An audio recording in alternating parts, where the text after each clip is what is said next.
Today, we have all the cozy pumpkin spice fall vibes rolled into a muffin. This is one of my favorite fall recipes. It's gluten-free pumpkin streusel muffins. Today, we are going to be quickly going over the ingredients, mixing, baking, and finishing these muffins. Let's get into it. Here's everything we need for the pumpkin streusel muffins. We're gonna start off by putting all of our wet ingredients into our bowl. So first up is our pumpkin puree. Next up is our brown sugar. This also could be maple sugar or coconut sugar. Next, we're gonna go in with our neutral oil. Neutral oil means an oil that does not have a strong flavor. Today, I'm using my favorite, which is avocado oil. We're gonna mix these all together really well before we come in with our egg and some vanilla.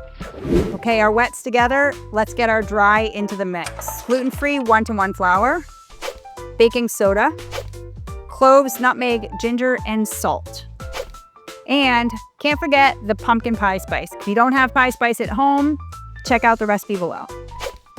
We're just gonna mix these all together until everything is well mixed. We have no streaks or lumps of flour. All right, so this is all nice and mixed now. So we're gonna go ahead and get this into our prepared muffin pans. We're just gonna go ahead and evenly fill all of our muffin cups. This should make 12 standard muffins. Using a ice cream scoop or portion scoop is the neatest, fastest way to do this, and usually the easiest way to get them about the same amount in each one. Okay, so now all of our batter is in our muffin cups. When you're putting streusel on, we want it to kind of stick all over and a little maybe to get baked into it. So we can leave them a lumpy like this. If you want them really perfect and round looking, you could smooth the tops. I'm not gonna smooth them today. I'm just gonna come in with my streusel. So my streusel is just some flour, brown sugar, and butter, and just a pinch of salt. And we're gonna go ahead and you wanna crumble it. You like to crumble it between your fingers a little bit. So we have some kind of little chunks and some that's not so chunky. And we're gonna evenly distribute this over all of our muffins. As I'm putting it on the muffins, I'm also going to just push down a little bit to make sure that it sticks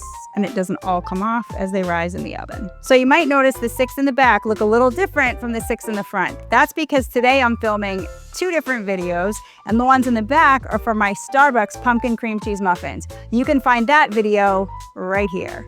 Let's get these in the oven. All you need now is a pumpkin spice latte.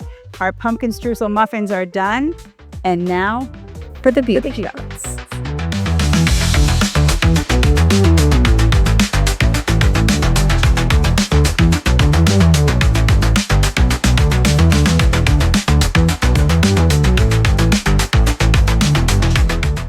Today we have all the cozy pumpkin spice. We're gonna have some good bloopers from today, though. I feel like at some point we need a total food bloopers, a YouTube that's literally just all food bloopers.